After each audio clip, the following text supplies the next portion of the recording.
Listen, if you will, to a happy dance anthem of the 60s.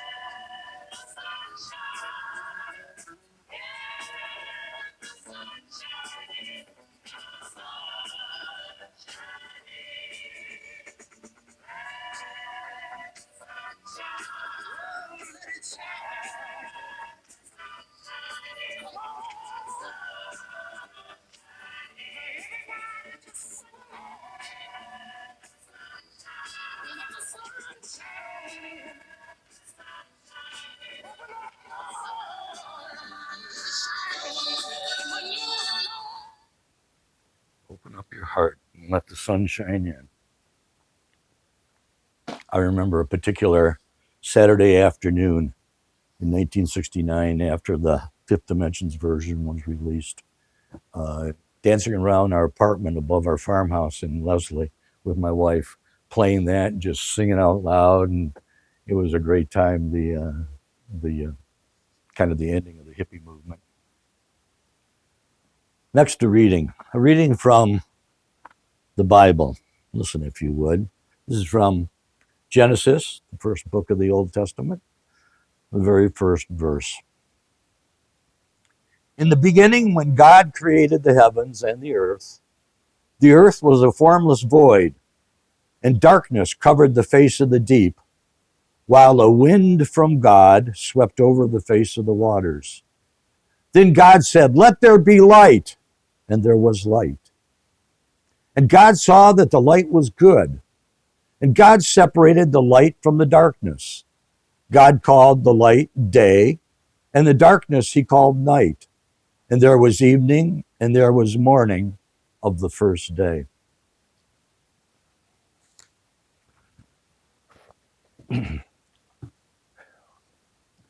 That particular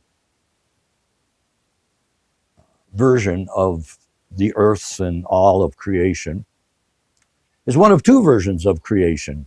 Chapter 1 in Genesis deals with what's called the priestly source, probably written sometime around 500 before the Common Era. In other words, the time of Buddha. This is written in the Near East by some Jewish priest, and we have the Buddha over in the Far East, who's living his life right around the same time. And of course, there's another version of the creation of the earth by other authors from chapter 2. And there are people who are what we call literalists. I was raised in a Lutheran tradition that was a literal interpretation of the Bible. Probably more commonly now, there are people who accept the creation events as allegory. They're stories that were passed around and finally coalesced into one common story that got written down by writers into the Bible. Well, light. Let the sun shine in, the creation of light. Light obviously is symbolic of a lot of different things. Wisdom, understanding, compassion, goodness, divinity, creative energy. It has a lot of different meanings that we can attach to it. As opposed to a creation event that we have in the Bible where God is the first cause, not unlike Plato and Aristotle, what they postulated early on, and not unlike Thomas Aquinas, who said there has to be a first cause. It doesn't make sense. How can you not have something that began everything? And that first cause is labeled God, whatever that may mean to anyone. So nowadays, physicists and astronomers attribute a first cause, if you will, to the Big Bang. There was some sort of singularity that maybe like 14, 15 billion years ago, all of a sudden there's this huge explosion. And over the billions of years, everything spreads out, and we have what we have today. If any of you have been to Isle Royale, I've been there a number of times, and it's a place that is darker than dark. There are no lights on Isle Royale. There are no fires permitted on Isle Royale. And on a cloudless night, you see not hundreds of stars, not thousands of stars, but hundreds of thousands of stars. And it is one of the most awe inspiring sights you could ever see. Um,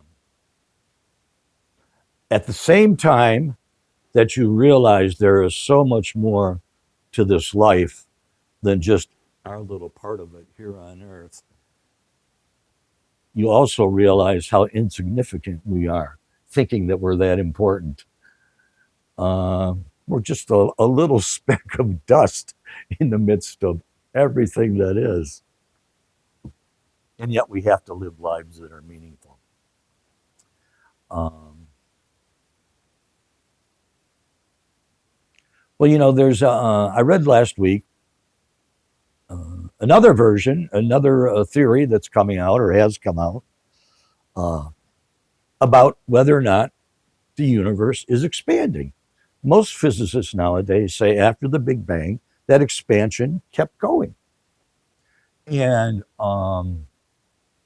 there are a number of physicists who, in measuring red wavelength, because of the fact that the values are lessening in this particular light, and because the speed of light is a constant, they say, well, then the universe must be expanding because it takes longer to get here, so we're measuring less of it. Well, there are a certain number of physicists that say, no, that doesn't necessarily ring true. What we believe is that light actually loses energy over time. And the universe is constant, it is static. It either, from the Big Bang, reached a certain point and stayed, or there never was a Big Bang. There has always been this, universally, eternally. Now that really throws a ringer in my mind because I'm used to first cause. This causes that, that causes that. What happens to first cause if this has always been eternally? The thing is, if you look at it the first way, the universe is expanding, it answers certain questions, raises certain problems. If you look at the new theory where the universe is static, it answers some of those other questions and yet creates other problems. So we've got a lot to learn yet. Well, not to be outdone by Judaism and Christianity, uh, some few hundred years after the creation of the earth, according to Judaism, occurred, and there was light on the first day, uh, Buddhism came up with their theory. I don't want to call it a creation theory, but it's an interesting idea.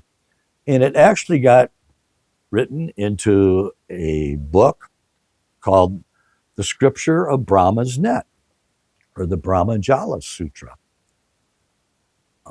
Some of you may have heard of Brahma's Net. It's a story that goes that, like a fishing net, you throw it out and it's got all these links and whatnot. And Brahma's net is Indra or Brahma throws out his net upon the world and everything. There's a jewel at every intersection of the ropes. And every jewel perfectly reflects every other jewel. That's how connected everything is. And we are jewels at each of those intersections. And we perfectly reflect everything that is in every other person. And because we're talking about light, light reflects goodness. Light reflects universality. This particular sutra introduces Vairocana Buddha. Vairocana Buddha. Listen, if you would, as I read the words of Vairocana Buddha. This was written somewhere in the early first couple of centuries.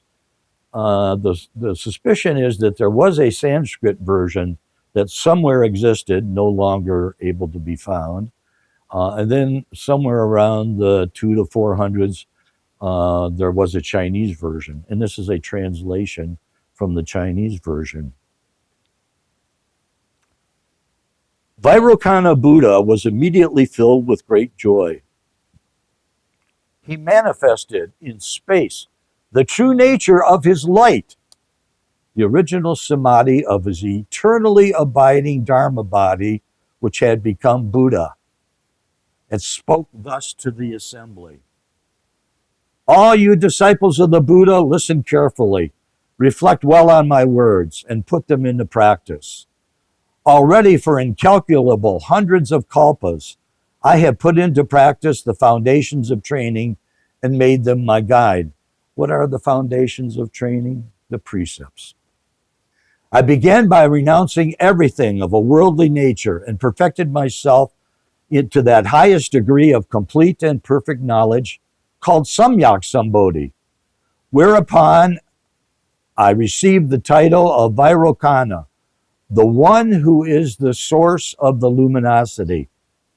Now here it's translated luminosity. Luminosity generally means, we think of a diamond having luminosity. It reflects light from something else, but it is not the source of the light. This word might also be translated light, being actually the source of the light itself. But this particular translator used the word luminosity.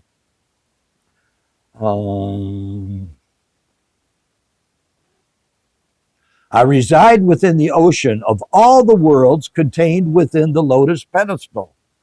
This pedestal is comprised of 1,000 petals, with each petal containing a universe, so that there are 1,000 universes in all. Remember, this is written somewhere around 200 or 300 of the Common Era. They're already predicting what the cosmos is like that many years ago. I transformed myself into 1,000 Shakyamunis to occupy these 1,000 universes. The universe on each petal contains, in turn, 10 billion Mount Sumerus, 10 billion suns and moons, 10 billion sets of 4 continents, including 10 billion Jambudvipas, each with its Shakya Bodhisattva seated beneath a Bodhi tree. Whilst each of these Shakyamunis gives voice to those foundations of training, which you have just asked about, each of the other 999 Shakyamunis gives rise to 10 billion Shakyamunis, who in turn do the same. Each Buddha on the 1,000 petals is a transformation of myself, whilst the 10 billion Shakyamunis are, in turn, transformations of these thousands Buddhas. I am the source of all of them. Hence, I am called Vairocana Buddha, the Buddha who is the source of the luminosity. End of the reading.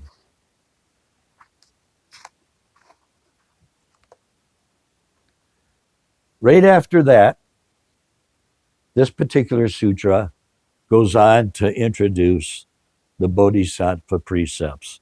There are 10 major precepts and 48 minor precepts. These are most important in East Asian Buddhism, East Asian being Japan, Korea, Vietnam, and China, which includes Taiwan.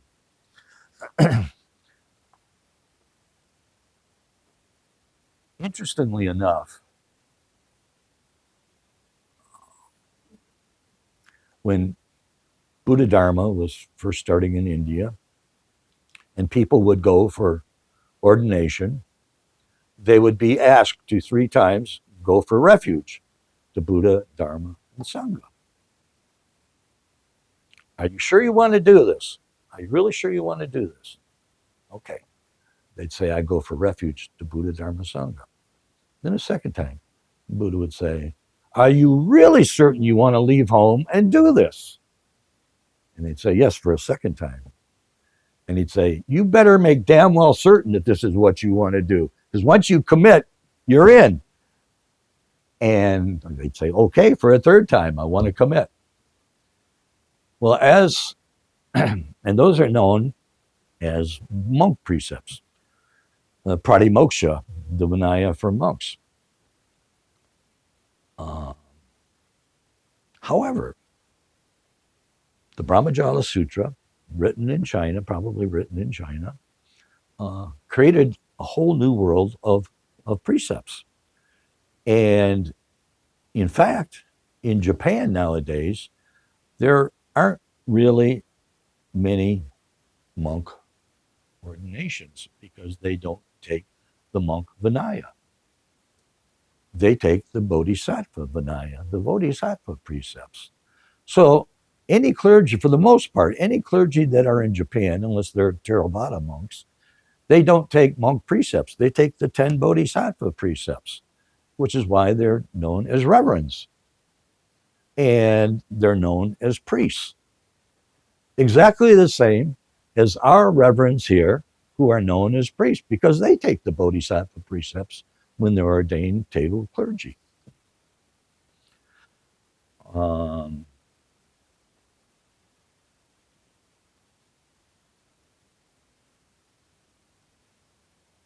These precepts, for all who aspire to or claim to, and finally commit to being Buddhist, the first 5 precepts are common to all upasaka, upasikas, later called dharmakaris, to all priests, to all monks.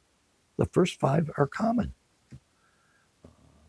And they're meant to try and help us live in community, to share the light, to share the compassion.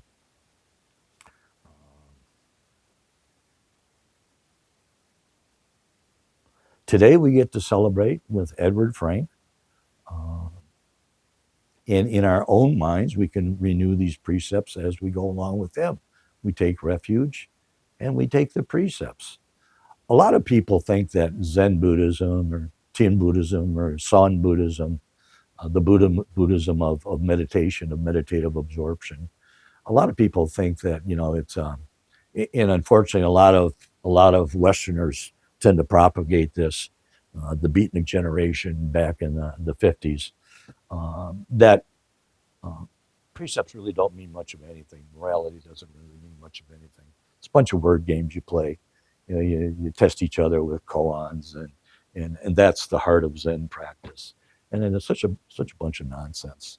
The heart of Zen practice is practice. Practice living a moral life is the very first thing on your steps of practicing Zen Buddhism.